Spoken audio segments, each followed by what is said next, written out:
While doing time in San Quentin prison, I once had a vision that changed the directory of my life.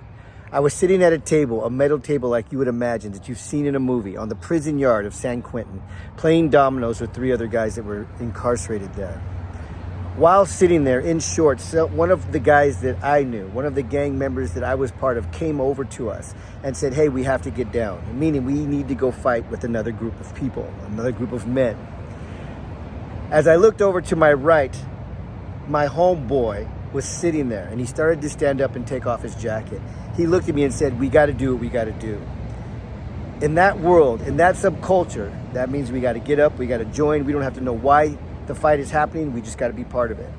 So I started to stand up, and I looked over to my right. 40 other guys standing up, getting ready to go, not knowing why, not knowing what was going to happen, knowing that their life may end just at that point, but standing up to go do what we had to do.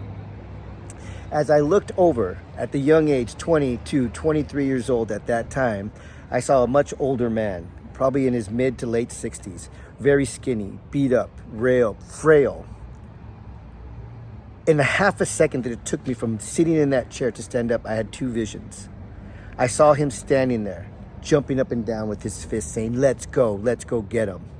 And then instantly it went from the reality of him standing there to seeing him sitting in a lazy boy chair with a bunch of grandkids around him.